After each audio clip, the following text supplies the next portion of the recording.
in the end. I recently celebrated my birthday on stream on May 16th, and given the insanity that was WrestleMania 21, I figured playing a game from my childhood would be a complete breath of fresh air. Given some up and down stuff for me as well this year, revisiting said game has helped ease things a lot, especially when that game is Crazy Taxi. Yes, folks, if I'm going to tap into the ultimate nostalgia well to celebrate my 10-year anniversary of reviewing games on YouTube, we gotta go to a game that has shaped many people in many different ways. But first, a quick backstory. Kenji Kano joined Sega in 1993 and worked on the arcade side of things. Before getting to this point, his first two games included the 1994 Jurassic Park game, which you probably saw at Chuck E. Cheese in the 90s/2000s, and more importantly, Top Skater in 1997. That game itself elicited a cool punk style with a rockin' soundtrack to really help it stand out. One day, while taking a boring cab ride, Kano looked over to the other almost empty side of the road while sitting in, well, pretty busy traffic, not really moving much, and thought, what if you could just disobey the rules of the road if you were in a hurry? Thus, the initial ideas were born. Though when pitched, executives were hesitant at the idea, since being a cab driver isn't the most exciting job in the world. Luckily, there was an easy out to make it exciting. Why not infuse it with some of that Top Skater style? Thus, Crazy Taxi was born. Most arcade drivers in the 90s were either circuit-style races a la Daytona USA, or they were point A to point B sprints a la Sega Rally, and I bring those two up because, well, those were also Sega-made games. While Sega had experimented with open-world stuff in arcade racers in Harley-Davidson and LA Riders, this game was going to go one step further. Crazy Taxi was first shown alongside the Sega Naomi arcade board at Arcade Operators Union in 1999 in Japan, along with several other Naomi games. It's worth noting that the Naomi is practically just Dreamcast arcade hardware. The game soon after got a worldwide arcade release in February of 1999 and was an instant smash hit. Naturally, with such a smash hit, Sega went the only other place they could go with this game, the home market. Crazy Taxi was developed by Hitmaker and published by Sega, and it first came to the Sega Dreamcast on January 27, 2000 for Japan. A North American release followed 6 days. Crazy Taxi has several different modes of play. Well, I say different, but arcade and original mode pretty much play the same, with the only difference being the map you drive around on. So I'll touch on the actual gameplay in a minute. The other real major mode as a result is the Crazy Box mode. Crazy Box mode starts you off with 9 minigames of sorts that will require you to master many of the game's abilities if you want to succeed. Completing a specific row or column of challenges will unlock an additional tougher one for you to complete. Once you complete 15 challenges, the 16th and final one opens up. Complete that one, and you'll unlock a taxi bike to use at any time. There's a good variety of challenges here, and even some that seemingly repeat offer a new mechanic that basically kind of puts a newer spin, basically having you learn a specific technique, but in a slightly different way. Take the second column for example. You start with the Crazy Drift Challenge, which helps you get used to the drifting mechanic in a more open area. Then you have the Crazy Turn Challenge, which has you using the drift mechanic in a more linear setting to get to the goal line. Then Crazy Bound has you drift jumping off ramps and trying to land on the platforms in front of you without falling off. Finally, the Crazy Zigzag. This combines the toughest parts of the other challenges into the toughest for this section. Mastering drift and its control, not falling off into the water, you get the idea. This sort of incremental increase in difficulty helps because it's not too much at once, and the byproduct is you mastering the game's techniques so you can go and get the better score, because they're going to help you in the main game. This pretty much applies for all the challenges in Crazy Box. The first column gets you used to dashing to get enough speed off a ramp or a long jump, turning around and dashing to get to the flag on the opposite end of the beach, dashing and turning quick enough to pop the balloons in time, and dashing and drifting immediately afterwards to knock down bowling pins. Yeah, the third column has you take what you learned in the last two columns and use it to deliver passengers quickly. with Crazy Pole acting as a barrier to stop your drifts. But Zigzag 2 will take away that barrier and try to make you drift stop by yourself, with the last column giving you the toughest challenges: dodging traffic, navigating a parking garage, picking up and dropping off a group of people, and even one lap around the arcade map. And once you've mastered all that, it's on to the main game. When selecting either arcade or original, you'll have 4 options to choose from. Most of these are set playtime options for 3, 5, or 10 minutes. Arcade rules will have you go and play the original game rules, more on that in a moment. Once you've selected how you want to play, it's time to make some crazy money. But first, go ahead and pick a car driver. There are 4 to select from. We have Axel with the 1960 Eldorado. Crazy Taxi's objective is simple: pick up and take various customers to their destination. Well, it sounds simple, but there's a lot more to it.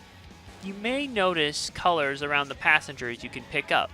These not only tell you how long the destination will be to a degree, but it also determines how much money the initial fare will start off with. Green is the higher starting fares, but they have the longest destinations. Red is the shortest destination, but the least starting fare. Yellow is somewhere in between. Orange leans closer to red, and light green leans closer to dark green. When you pick up the passenger, you are given a time limit to get them to their destination. And the first big technique is the Crazy Dash. When shifting from neutral or reverse to drive, hit the gas immediately afterwards. You'll get a boost of speed. There's an even faster version known as the Limiter Cut, where you'll release the gas, shift down, wait no more than half a second, shift up, then floor it. This one is a little trickier to pull off, but you'll get more speed. You can also drift. Shift down, shift up, then turn in either direction. You can implement the brake before doing all that if you need to do a drift stop. You can also do the Crazy Jump, which is just you jumping off a ramp or other object. And you have the Crazy Through, where you narrowly go up against a car or other vehicle without touching it. Doing drifts, jumps, and throughs will increase the amount your customer will pay you. That way, when you get to the destination, you'll earn more money. Be careful not to hit any other vehicle though, or you'll break your combo. Keep all of this in mind when you play, and try to make the most amount of money you can. The more you earn, the better your rank. If you get at least S or higher, you'll see the credits roll. You've got places to be in a jam, and you need to do this efficiently. Fortunately, the controls are very helpful with this. There are usually 2 control schemes when playing on consoles: using the triggers to accelerate and brake, and the face buttons to shift gears from drive to reverse. The other control scheme switches that around. Regardless of which style you use, the controls are good. They're very responsive, the turning works as it should, and it's pretty easy to pull off the maneuvers once you get used to them. Although sometimes there can be the occasional misfire. This isn't even counting other moves like crazy stopping, slamming on the brake and shifting down, quick turning and back dashing, which is just doing a crazy dash but in reverse, which are a little bit more complicated to pull off, but it's nothing too bad. There's not much more to say here. The graphics here are still very good given when the game came out. For starters, the whole art style of this game just screams attitude. I mean, look at the design of the characters especially. Axel's green hair and open Hawaiian shirt and shorts, Beatty Joe's street drummer look, Gina's gorgeousness, I mean, damn son, she's fine. Gus's older but wiser look, no doubt where Axel got the open shirt idea from. There's a reason these characters are still remembered fondly, because of the punk style they just bring out.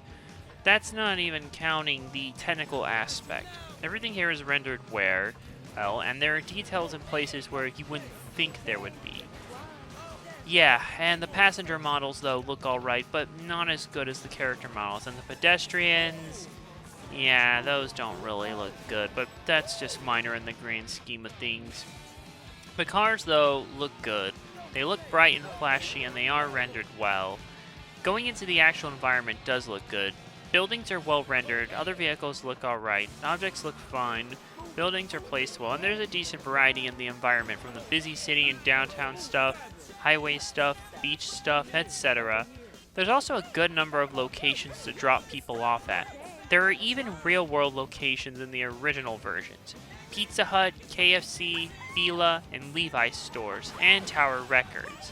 These locations are nice for adding familiar brands, and I think some of them influence where we shop and where we got takeout. Seriously, KFC and Pizza Hut were the bombs growing up, and Levi's were my main jeans, and I still have some, by the way. The game also runs very smoothly at 60 frames per second and has little to no pop-in, though anything you might notice is due to emulation, so eh. But all in all, there's still some good technical stuff, and the game is still pleasant to look at. The sound design is something this game absolutely excels at. I can't talk about this game and not talk about its iconic soundtrack. If I had to pick a game, besides the Tony Hawk's Pro Skater games, with a soundtrack that has just so much energy that it encourages you to keep going no matter how many times you hear it, it would without a doubt be this one right here. All I Want and way down the line from the Offspring's Ixnay on the Ombre, with the opening loop of Change the World from the same album being the menu music in the original versions. Bad Religion's 10 in 2010 and Them and Us from the Grey Race, with the opening loop of No Substance's Hear It as the character select theme, and Stranger Than Fiction's Inner Logic as the credits theme. I don't think I need to say any more other than there's a reason I still bump this soundtrack in my car to this day. Because it rocks. Please drive responsibly while listening. Later versions take this soundtrack out, though PC versions can be modded to add it back, and then some.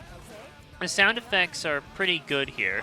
Car sounds for drivable and NPC car sounds are good. Dashing sounds subtle but powerful. Cash sounds for combos are like dopamine hits that encourage you to keep going. Near misses sound close, and the sound effects in general complement the soundtrack well. The voice acting is also good, albeit a bit repetitive at times. Each cabbie elicits personality and attitude very well from the voices themselves, the lines, and the line delivery. There's also a decent amount of variety in them for different situations, from successful deliveries to failed ones and everything in between. And it does sound good. The passengers also sound good, and the emotions they convey sound well and convincing, but it all can sound a bit repetitive depending on how long you play for. Certain quotes like "BD Joe, shut up and move your butt" are going to be engraved in your brain after playing a while. As for replayability, well, the content on the surface doesn't sound like much, with the only real unlockable being the taxi bike I mentioned earlier, but this game has a different type of replayability. High score. It doesn't sound like much, but given how solid the gameplay is, in addition to not knowing how long the session will last, Crazy Taxi's replayability here still succeeds, even if it's different from how I normally cover this sort of thing. It's more like getting high score in Tony Hawk's Pro Skater, for example. It's funny I keep bringing that up in comparison to this in many different ways, and given that both of these games came out in 1999, yeah, I think that says a lot. Let's go ahead and wrap this up. Crazy Taxi absolutely manages to hold its own today.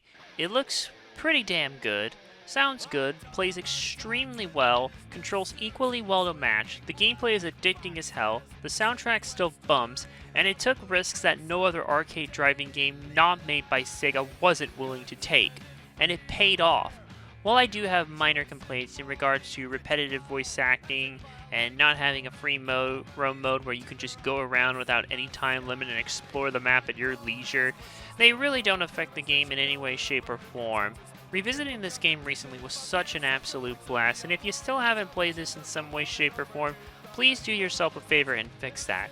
As long as you get a version with the original soundtrack, the Dreamcast, PS2, GameCube versions, or a way where you can mod it back in with either of the existing PC versions, though each of these ports do have their own intricacies and disadvantages, you'll be fine. Seriously, this game without Offspring and Bad Religion is like Tony Hawk's Pro Skater without Goldfinger. Oh wait, given how Spokesman's not going to be in THPS 3+4, yeah. Oh well, regardless, play this. I give Crazy Taxi a perfect 5 out of 5 with a badass seal of approval. But we're not done yet. We'll be back soon. Stay tuned. Thanks for watching. Click subscribe below and check out the playlist on screen for more content. To help support the show beyond the usual means, check out my Patreon and Ko-fi on the link tree in the description. And come by my Twitch where I conquer my backlog one game at a time. See you in the next video.